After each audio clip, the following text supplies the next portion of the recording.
I got the horse right. Hello racing fans, and welcome to another edition of Handicappers Corner, brought to you by the Derby Bar and Grill. I'm Mike Heads along with Drew Forster. We're going to go through the Monday, September 2nd races at Hastings. Should be a great afternoon. Afternoon card, of course, the holiday Monday. 8 on tap. Yeah, they've carded 8 races. The weatherman, I believe, is going to cooperate. He is. I think he's going to be good. The weather's going to turn around. We're going to get some nice weather. And the holiday Mondays are always a big crowd. We do have a couple of stakes on tap. A sprint stake for older girls. The Derby Bar and Grill Express. The Derby Bar and Grill Express stakes, exactly. Named right after this very. So you got to come here and watch them. That's right. But yeah, as you mentioned, 8 races on tap should be a great day. Let's jump right into it. Slide into the first 8 races. First on the card is Fillies and Mares, maiden 5,000. 5 older mares signed on for this task, going a mile and a 16th. I've gone to the 5 Alley's Bobcat. Yeah. She has never run this distance, but she's by Bob and John out of a Wildcat mare, so I don't think the distance is going to be a problem for her. This is not the toughest field she's faced. She has Richard Hamill aboard, Charlene Miller, of course, the trainer.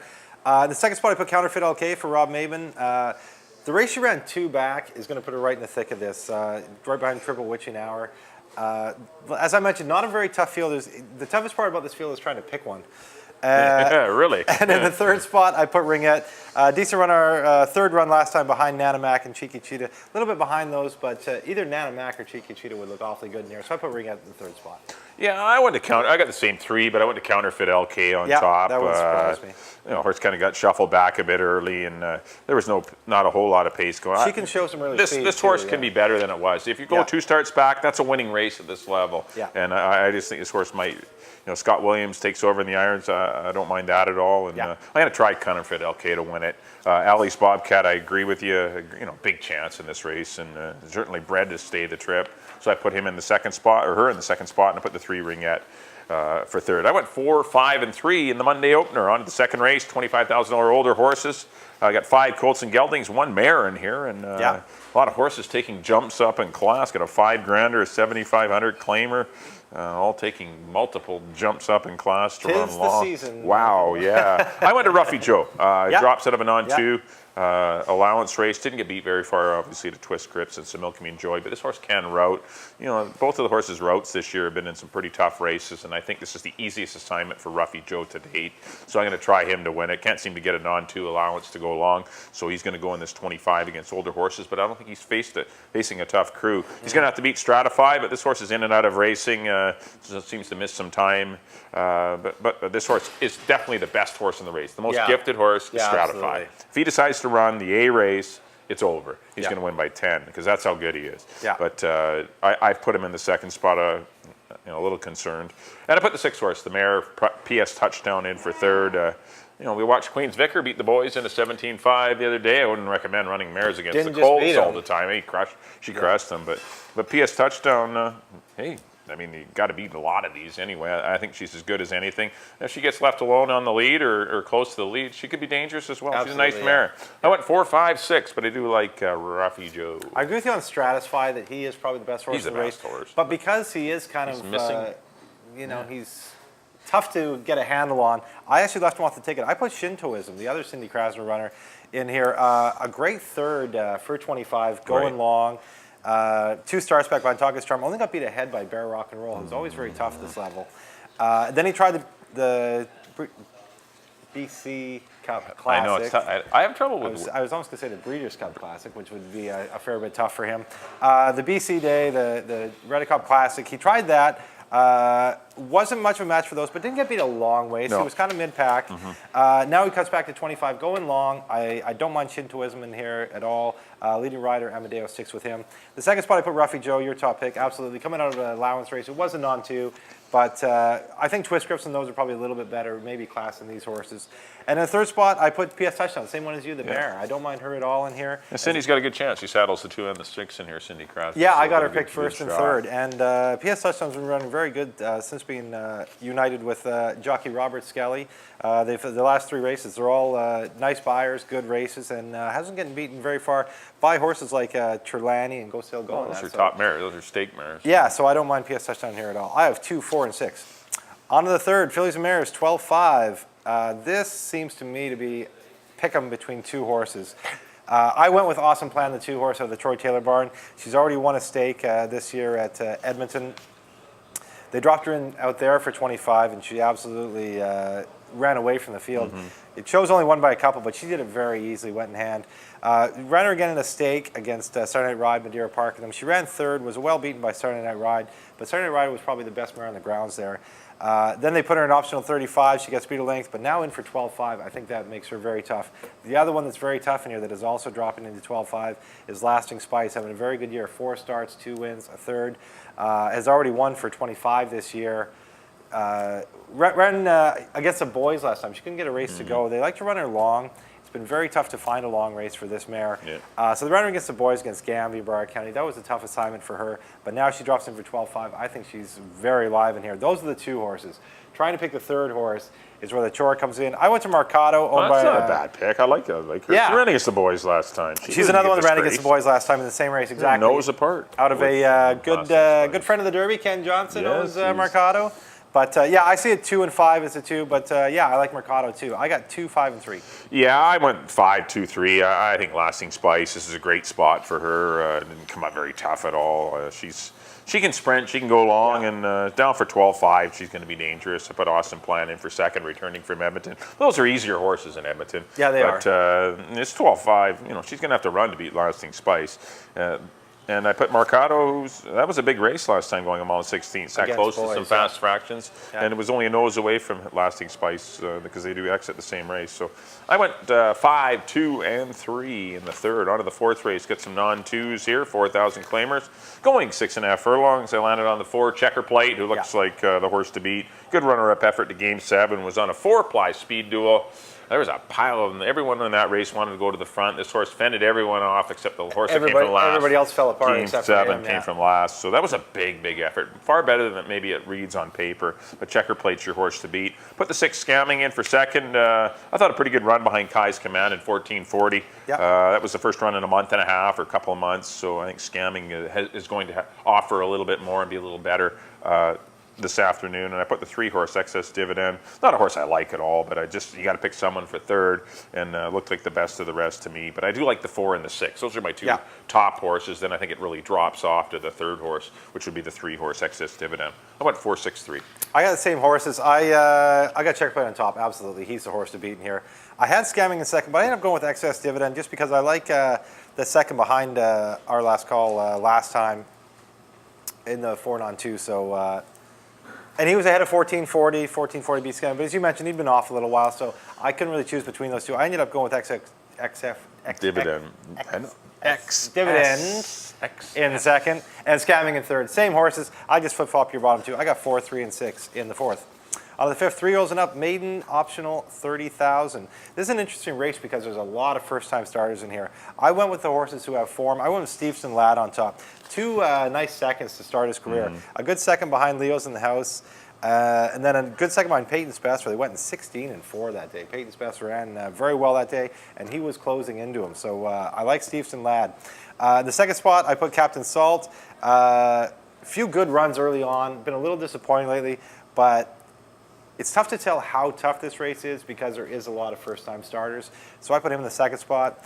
And then in the 3rd spot, I was looking at all the first-time starters. I ended up going to the outside. Scott Williams and Barb Heads have been having a very good year together. And Ignitus has some nice work. So 1 minute and 4/5, 2 of those in a row. That could put him in the mix here, absolutely. So I put 6, 7, and 9. He's a brother to Maurice Glory and others. He's got a good family, Ignitus. They got some ability. I agree with you. I think the 6 Stevenson Ladd's the horse to beat. He's going to be a short price favorite that will likely win. A good runner-up effort to Peyton's Best in a very quick time last time. He's your horse to beat. Captain Salt, for the reasons you mentioned, he's knocking at the door. I think he'll be dangerous in this spot again. Amadeo Perez re-rides. I put the 3. I threw in the 3 Tai Fang for Mel Snow, a son of Skimming out of the Maradell. Pretty nice works there. 6.5 furlongs and 123, followed by a minute and change. And this horse has got some nice drills. And Antonio Reyes rides live rider too. So I went 6, 7, 3, but definitely Stevenson Ladd's your horse to beat in race 5. On to the 6th race. Got the first of 2 stakes races. This is the Fillies and Mirrors edition of this is the Ladies Express, the Derby Bar and Grill Ladies Express. I've gone to the 2-horse here, Cry, cry, cry. It is only 6 furlongs. They do back up the gate to 6 furlongs, or move it forward, sorry. It's a 6 furlongs. This horse has been a gem of consistency. Got a nice win when dropped in for 15,000. Probably got away with that one there. Yeah. Then came back for 2 bits, and then won an allowance over Turlani and Claire's Measy. Did it very easily. This horse is just laying down 116 after 116, and I don't know. I have a lot of trouble seeing anyone beating her. I put the 6, the 3-year-old filly, I think so, in for second. She is running against older mares here, but still a filly that is a good sprinter. She showed earlier this year she can sprint. And so I give her some respect. And I put the 5, Castanet Dancer, also out of the Troy Taylor barn. Not too sure what happened last time. This horse wasn't even striding out for the first eighth of a mile. It was like 20 lengths behind early. It seemed like 20. I don't know, 7. I don't remember 7. I think it was like 27. 7, like 27 to me. Yes, it did. Go watch the replay of that race. It wasn't 7. No. And this horse made up some ground. But I don't know. It was the first run in a month and a half. They're running it, but they don't drop it, the mare. So, she's running in this race, and I think she'll be a lot better. And, a couple of her earlier races this year are good enough to win here, so I put her in for third. I went 2, 6, and 5, but I do like Cry, Cry, Cry. I went with I think so, just because of the distance. 6 furlongs. When she came here from Fairgrounds, those 2 first races go 6.5. She was deadly. And I think even cutting back a little bit to 6 furlongs, can push over the hump to beat older mares. That is the danger here, is that she's running against older mares. That's the thing. That's the thing that bothered me. But it is late in her 3-year-old year, and I think she's going to be deadly as a sprinter. So I got her on top. Cry, cry, cry. You're absolutely, that's your choice. She's going well right now. She's sharp. Mares, you want to now. stay with them when she's your horse to beat. But I picked I think so. Maybe she can get away, get a little loose, and try and get away from her. Cry, cry, cry. Obviously, the pick in here. I got her in second, and I put Ouch out of the Dino Condolenio barn in third. She's having a very good year too, and I could see her. She's got a kind of a nice stalk and pounce style, which would be good for this kind of race where there could be a fair bit of heat up front, depending on how it shapes up. So I got Ouch in third. I got 6, 2, and 7.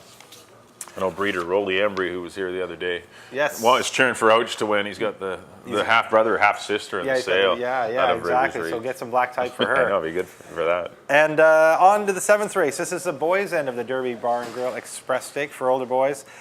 I've gone to the 5 here, Golden Triumph out of the Dino Condolenios barn again. 115 and 4. Last time That's going a little swift. Going 6.5. He is on his game. That was a nice race. It was a little while ago. It was about 7 weeks ago. So that he has that going against him. But I think he's a horse that does run good fresh. And he's another one going 6 furlongs. Even though he is a Bernardini in that, he seems to be a real world-class sprinting type kind of horse. A real tough sprinter. So I think 6 furlongs is going to hit him right on the head. The second and third spot, I have the 2 Troy Taylor horses. I think you flip a coin between them. You can make a case for both of them. I put Senior Rain, owned by North American Thoroughbreds, and our good friend Wayne Oliver. Give a shout out to Wayne Oliver there. In the second spot, he's got the start this year. Then he went to Pegasus. He's been training in Pegasus, trained very well from what I understand. He's coming in this race on his game, so I like Senior Rain in the second spot. And Taylor Steele is the question mark in here. He hasn't run since the Derby last year. But the 46 and 3 the other day, he galloped out in 110 flat. So he could be back to his old self. He's a horse who's only run 9 times, has 5 wins, 2 seconds. No, he's a cool horse. He's a pretty nice little horse in his own right. I don't really have a top pick in here. Those are the 3 that I like, but you can make a case for even some more like Lauren 500 and El Capone. But those are kind of my top 3. You can interchange them. I didn't know which way to went. I went 5, 6, and 2. But I could easily jumble those around. Yeah, I went with the 2 Troy Taylor runners. I went with Senior Rain. I think he's the best horse in here. I'm hoping he can, he's had the least amount of time off between stablemates. As Taylor's Deal has been off since almost a year, since the BC Derby of last year, where Senior Rain's only been off since opening weekend. And the works are solid, so he's been waiting to run for a while. So is Taylor's Deal. I mean, both have been working. Yeah, they've been entered. I put them on too. Yeah, they've been entered quite a few times. Yeah, I put Senior Rain on top, even though Grider's on Taylor's Deal, who is the barn rider. Maybe I'm wrong because they got Enrique Gonzalez on Senior Rain. But I think you could flip a coin between the 2. it's tough to decide. And I put the horse you mentioned last, Lauren 500, in for third. That was a big run against. I know it was just 25,000 claimers, and it wasn't a tough 25, but it was the way he did it. He did it out in the 3 and 4 path. He was a ton of horse, and I think he's as good as anything else in here. And I put him in for third. I went 6, 2, and 7. On to the 8th and final. Got to feel the 6 signed on here. 5,000 claimers going 6.5 furlongs. I went with the 1 Ice Rules.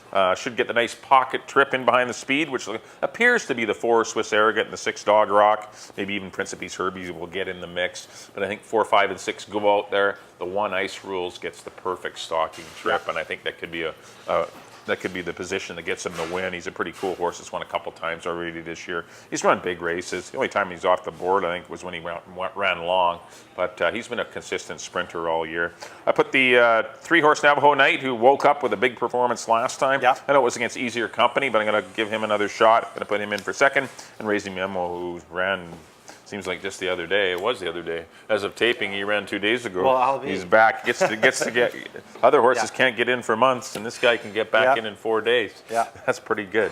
But I went 1, 3, and 2. But I do like Ice Rules. I went with the 4 Swiss Arrogant because I think he. Okay. I think get loose. I think there's a chance he'll get loose. I gambled he doesn't, but I'm just gambling that he will. He is a horse that's been pushed to go fast fractions like last time. He got pushed very hard, and he faded.